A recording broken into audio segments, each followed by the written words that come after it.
Hello welcome back to my channel. അപ്പോൾ നമ്മൾ ഇന്ന് ചെയ്യാൻ പോകുന്നത് ഒരു കുക്കിംഗ് വീഡിയോ ആണ്. ബീട്രൂട്ട് തോരൻ ഉണ്ടാക്കാൻ പോവുകയാണ്. എല്ലാവർക്കും അറിയാമെന്നുള്ള റെസിപ്പിയാണ്, എന്നാലും ഞാൻ എങ്ങനെയാണ് ചെയ്യുന്നതെന്നുള്ളത് നിങ്ങൾക്ക് കാണിച്ചു തരാം. എപ്പോഴും എനിക്ക് ബുദ്ധിമുട്ട് വരുന്നത് ഈ ഒരു ഇൻട്രോ പറയാനായിട്ടോ. കാരണം ഇന്ന് എൻ്റെ കയ്യിലിരിക്കുന്നത് ഒരു ക്യാമറയാണ്. അപ്പോഴത്തേക്കിനും ഇതെനിക്ക് ഒരു കയ്യിൽ വെച്ച് ഷൂട്ട് ചെയ്യാൻ ഭയങ്കര ഇച്ചിരി ഡിഫിക്കൽട്ടാണ്. അപ്പം ഞാൻ ടേബിളിൽ എവിടെയെങ്കിലും സെറ്റ് ചെയ്തിട്ട് ഇൻട്രോ പറയാമെന്ന് വെച്ചു. അപ്പം ഇവിടെ ഇരിക്കുന്ന ടേബിളിൻ്റെയൊക്കെ ഹൈറ്റ്സ് വെച്ചിട്ട് ഞാൻ ക്യാമറ വെച്ചിട്ട് ഇൻട്രോ പറയുമ്പം എൻ്റെ ഇത്രയും ഭാഗമൊക്കെ വരുള്ളൂ. അതല്ല ഇച്ചിരി ദൂരെ നിന്ന് പറയുമ്പോഴത്തേക്കിനും ഇത് ഭയങ്കരമായിട്ട് സൂം ചെയ്ത് കാണിക്കുന്നത്.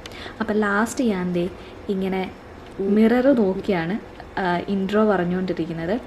അപ്പം ഇത് ഈ ഇൻട്രോ എങ്കിലും ഓക്കെ ആവുകയാണെങ്കിൽ നിങ്ങൾ ചിലപ്പോൾ ഇതായിരിക്കും കാണുന്നത്, അല്ലെങ്കിൽ ഞാൻ വീണ്ടും അടുത്തത് ട്രൈ ചെയ്യുന്നതായിരിക്കും. ഓക്കെ, അപ്പോൾ നമുക്ക് പോയി വീഡിയോ കണ്ട് നോക്കാം.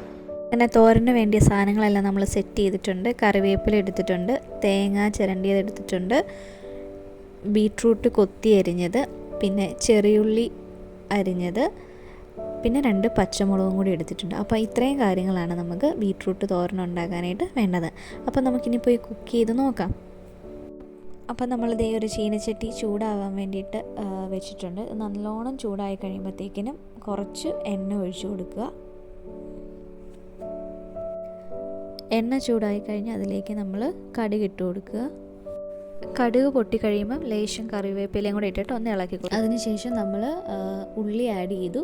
എന്നിട്ട് അതൊന്ന് ലൈറ്റ് ബ്രൗൺ കളർ ആവുന്നത് വരെ ഒന്ന് വഴറ്റി കൊടുക്കുക. ഒത്തിരി ബ്രൗൺ ആവണ്ട, ഒന്ന് വഴണ്ട് വന്നാൽ മതി. ഇതോടൊപ്പം തന്നെ നമ്മൾ ലേശം മഞ്ഞൾപ്പൊടിയും ഉപ്പും കൂടി ആഡ് ചെയ്ത് കൊടുത്തിട്ട് ഒന്ന് വഴറ്റിയെടുക്കുക.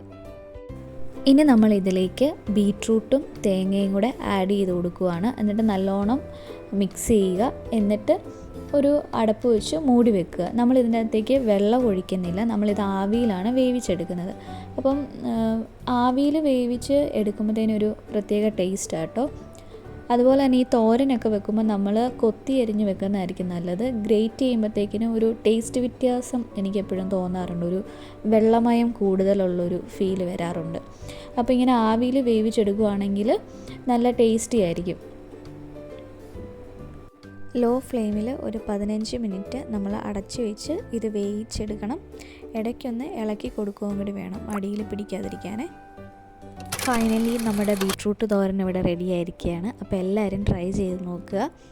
അപ്പം ഇതുവരെ എൻ്റെ വീഡിയോ കണ്ടുകൊണ്ടിരുന്ന എല്ലാവർക്കും താങ്ക് യു.